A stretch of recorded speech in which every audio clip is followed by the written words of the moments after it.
Hey Bowtie Nation, Joeseph Hogue here with the Let's Talk Money channel and one of the most requested videos by you in the community.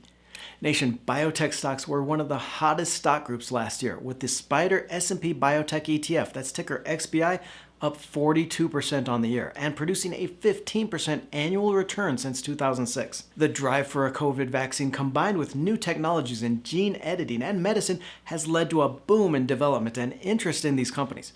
Private funding for life sciences companies hit $16.5 billion in the first half alone, with more than 44 funding rounds of $100 million or more, well over anything we've seen in the past few years. And that renewed interest, the investor inflows into these companies, makes me think the group can just keep on running.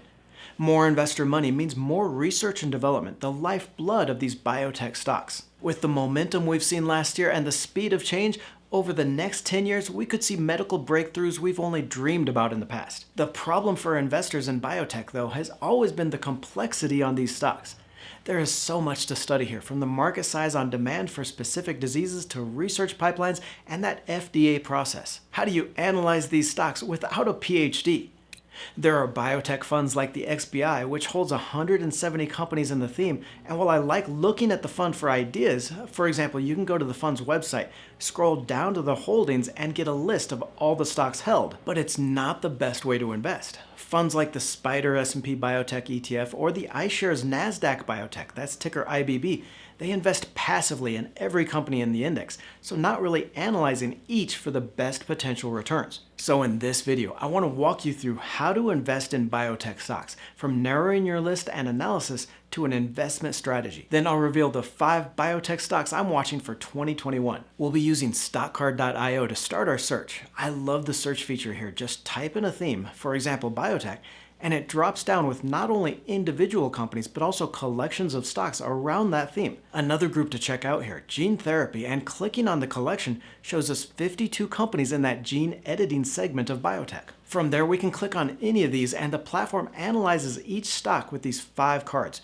growth, operations, return, valuation, and market sentiment. I'll leave a link to StockCard in the video description below. Check that out and use the promo code BOWTIENATION, all one word in lowercase, for an exclusive discount for everyone here in the community. Now, when you're looking for the best biotech stocks, you can also screen for smaller or mid-sized companies, usually under $10 billion in market cap. Now, there is a trade-off here that I think you need to balance in your biotech portfolio.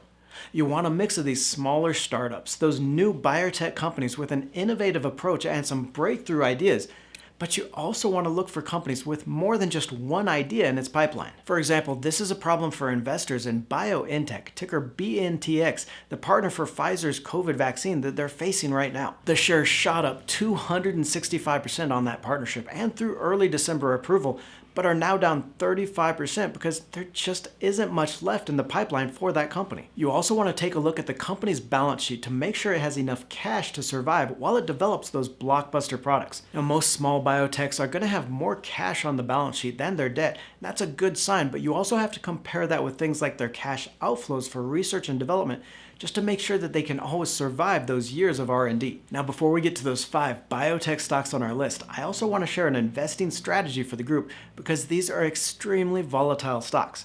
It's not uncommon for a biotech stock to move 10 or 15% or more in a single day, and that's higher or lower. So you need to put together a portfolio of these and treat it like your penny stocks portfolio.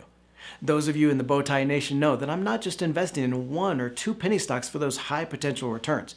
I'm investing in 7 to 10 stocks and riding them for 3 to 5 years. Because the nature of these companies, these startup type companies with everything riding on one product or a couple of drug therapies in the pipeline, you're going to see those early stage returns. You're going to see 2 or 3 of these stocks flop and be dead money at best. Maybe another few are going to provide decent returns, but it's those 1 or 2 that are going to multiply your money 5 or maybe even 10 times that takes your portfolio to that 20 or 30% a year. So you really do need that portfolio view of your biotech stocks, holding a group of individual names and giving them the time to develop those breakthroughs. And here I also like adding an ETF or an index for that core satellite strategy. And this is where you buy a fund in the theme. So maybe one of those 2 biotech funds for that broad exposure and the benefit from the general upside in the theme. Then you use maybe half of your money to buy those individual stocks for the extra upside on your best picks. Our first biotech stock, and one of the most popular, CRISPR Therapeutics, ticker CRSP. CRISPR is the leading gene editing company right now, with several therapies targeting immuno-oncology as well as regenerative medicine and rare diseases. Basically, CRISPR could make a lot of drugs obsolete by editing patients' genes as a therapy rather than treating it forever. So you can imagine the potential here, not just for the specific therapies the company is working on right now, but just the use of that technology and its broader applications. CRISPR has 10 therapies in the pipeline, 5 of which are in clinical trials already, so we're potentially just a couple of years from approval. Its immuno-oncology therapies are wholly owned, while it's partnered with Vertex for some of these others. The company has no debt and almost $1.4 billion in balance sheet cash, which is well above its short-term funding needs. CRISPR spends about $230 million a year in R&D expenses, so several years of that cash runway here. The average analyst estimate here is for $136 a share, which is quite a bit lower than the current price, but all these biotech stocks are selling off lately. I think this is one that you buy in though, maybe buying in half now and waiting a few months to invest the rest of your money in the stock, maybe waiting for a better price. Hold it for 3 to 5 years and you're going to get that 10 times your money. That is the kind of potential in this company. Next here is $6.8 billion Iovance Biotherapeutics, ticker IOVA, a biotech focused on immuno-oncology, easily one of the highest margin segments in biotech. And the company announced in August that it had completed enrollment in its cervical cancer study for LN-145, a pivotal program for the company. It also reported data on 3 other programs during the quarter, including its melanoma program. Iovance is constructing a cell therapy center at the Navy Yard in Philadelphia and expects commercial manufacturing to start in 2022, so we should get more revenue certainty through this year. The company has $772 million in balance sheet cash against no debt and about $212 million in annual R&D expenses. Add in approximately $56 million in other operating costs, and this one has about 3 years worth of cash flexibility. Exact Sciences, ticker EXAS, is further along than most of the companies on the list and already booking sales. The company is in the diagnostic space, screening for cancers through a DNA and protein-based test that can detect multiple types of cancer in just one test. It's partnered with the Mayo Clinic and Johns Hopkins University and estimates the total addressable market at over $25 billion.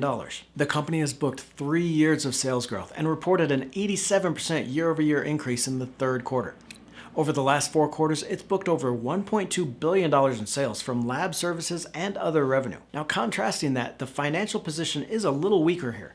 The company has $806 million in balance sheet cash against about $85 million in debt, but spends roughly $1.6 billion a year in those total operating costs. Not a pristine financial picture, but it's growing revenue so fast that I think this one can show profitable earnings within the next year or two. Exact Sciences is one of the few biotech stocks that hasn't zoomed past analyst price targets.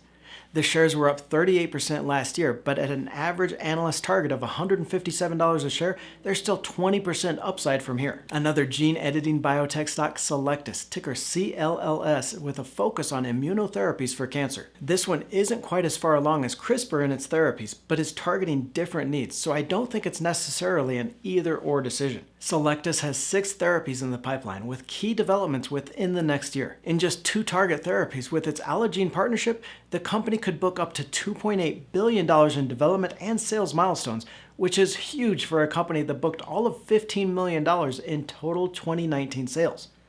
The company has increased revenue by 20% over the last year and has a strong balance sheet that we're looking for in these biotech stocks. Balance sheet cash of $360 million is more than enough to cover the $126 million in annual operating costs, including $94 million in R&D expenses. The company has no debt, though it does have about $46 million in capital lease obligations, but still a great financial position. Shares were up 68% last year, right around the average analyst target of $29 per share. But again, this is one that I think grows into those returns over the next few years for a solid double-digit payoff. Another biotech name that got slammed last week, but could be a buying opportunity, Twist Biosciences Corporation, ticker TWST. Shares were up 750% to last year's peak, so maybe a little profit taking is expected and probably more on the way. The company's synthetic silicon-based DNA technology is completely disruptive though, and this one should keep running after it's had time to cool off. The company grew revenue by 67% last year to $90 million after doubling it in 2019 and has over $290 million in balance sheet cash. That's more than enough to cover annual operating costs of $146 million and the $26 million in debt and lease obligations. The average analyst estimate for $112 per share is still a little below the current price here, so maybe you watch this one for a while to see if you can get a better price, but definitely a solid future in the biotech space. Click on the video to the right for a portfolio update on our 2021 Bowtie Nation portfolio and the 3 stocks I added last week. Don't forget to join the Let's Talk Money community by tapping that subscribe button and clicking the bell notification.